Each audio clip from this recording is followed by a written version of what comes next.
আহসান হাবিবের সেই অস্ত্র কবিতাটি বিদীর্ণ দর্পণে মুখ কাব্যগ্রন্থ থেকে নেওয়া হয়েছে। অস্ত্রের নাম, এখানে সেই অস্ত্র বলতে ভালোবাসাকে বোঝানো হয়েছে। ছন্দ, এটি অন্তমিলহীন অক্ষরবৃত্ত ছন্দে রচিত। ট্রয় নগরী, কবিতায় বারবার বিধ্বস্ত হওয়া শহর হিসেবে গ্রিসের ট্রয় নগরীর কথা উল্লেখ আছে।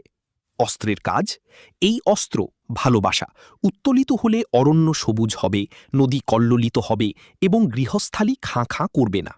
কবির জন্মস্থান, কবি আহসান হাবিব বরিশাল জেলায় জন্মগ্রহণ করেন। সৃজনশীল প্রশ্নের জন্য উদ্দীপক ও ব্যাখ্যাগুলো বেশি গুরুত্বপূর্ণ।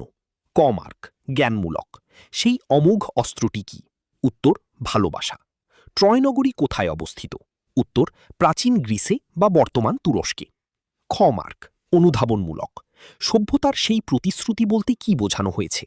সভ্যতা মানুষের মধ্যে যে শান্তি ও ভালোবাসার অঙ্গীকার করেছিল তাই এখানে প্রতিশ্রুতি। লক্ষ লক্ষ মানুষকে করবে না পঙ্গু বিকৃত, ব্যাখ্যা করো। পারমাণবিক বা মারণাস্ত্রের ধ্বংসলীলা থেকে বাঁচার জন্য ভালোবাসার প্রয়োজনীয়তা বুঝিয়েছেন কবি। গ ও ঘ মার্ক, উদ্দীপক ভিত্তিক, যুদ্ধ বনাম শান্তি, ফিলিস্তিন বা গাজার বর্তমান যুদ্ধ পরিস্থিতির সাথে এই কবিতার প্রতীক ও রূপকের ব্যবহার।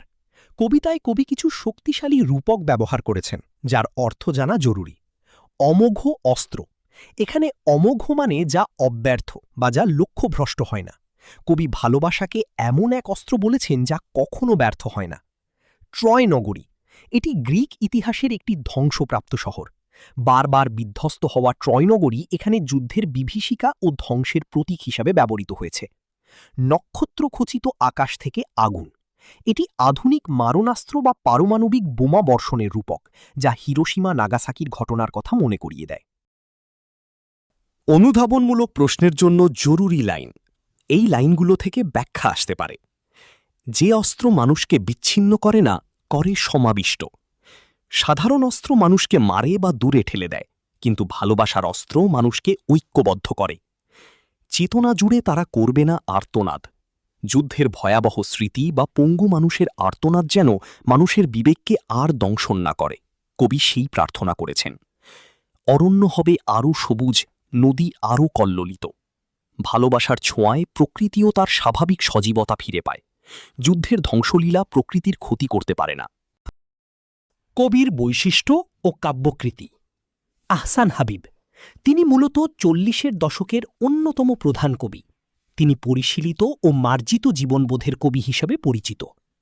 দৃষ্টিভঙ্গি, এই কবিতায় কবির মানবতাবাদী ও শান্তিবাদী দৃষ্টিভঙ্গি প্রকাশ পেয়েছে।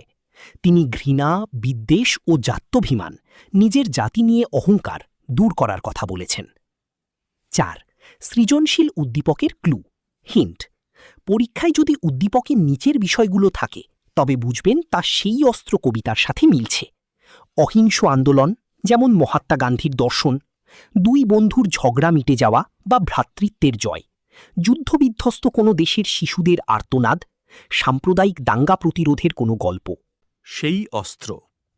আহসান হাবিব, আমাকে সেই অস্ত্র ফিরিয়ে দাও। সভ্যতার সেই প্রতিশ্রুতি, সেই অমোঘ অনন্য অস্ত্র আমাকে ফিরিয়ে দাও। সেই অস্ত্র আমাকে ফিরিয়ে দাও, যে অস্ত্র উত্তোলিত হলে পৃথিবীর যাবতীয় অস্ত্র হবে আনত। যে অস্ত্র উত্তোলিত হলে অরণ্য হবে আরও সবুজ, নদী আরও কল্লোলিত, পাখিরা নীড়ে ঘুমোবে।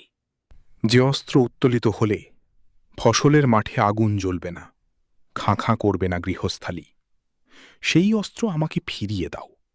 যে অস্ত্র ব্যাপ্ত হলে নক্ষত্রখচিত আকাশ থেকে আগুন ঝরবে না, মানব বসতির বুকে মুহূর্তের অগ্নুৎপাত, লক্ষ লক্ষ মানুষকে করবে না পঙ্গু বিকৃত, আমাদের চেতনা জুড়ে তারা করবে না আর্তনাদ।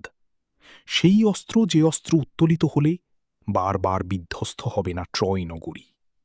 আমি সেই অবিনাশী অস্ত্রের প্রত্যাশী, যে ঘৃণা, বিদ্বেষ, অহংকার এবং জাত্যাভিমানকে করে বারবার পরাজিত। যে অস্ত্র আধিপত্যের লোভকে করে নিশ্চিহ্ন। যে অস্ত্র মানুষকে বিচ্ছিন্ন করে না, করে সমাবিষ্ট। সেই অমোঘ অস্ত্র ভালোবাসা পৃথিবীতে ব্যক্ত করো। কবির কল্পিত সেই ভালোবাসার অস্ত্র কি বর্তমান পৃথিবীর জন্য সবচেয়ে বেশি প্রয়োজন নয়? আপনার মতামত কমেন্টে জানান। আবৃত্তিটি ভালো লাগলে লাইক দিন এবং শেয়ার করুন। নিয়মিত বাংলা সাহিত্যের সমৃদ্ধ সব কবিতা ও গল্পের অডিও পেতে আমাদের চ্যানেলটি সাবস্ক্রাইব করে বেল আইকনটি অন করে রাখুন।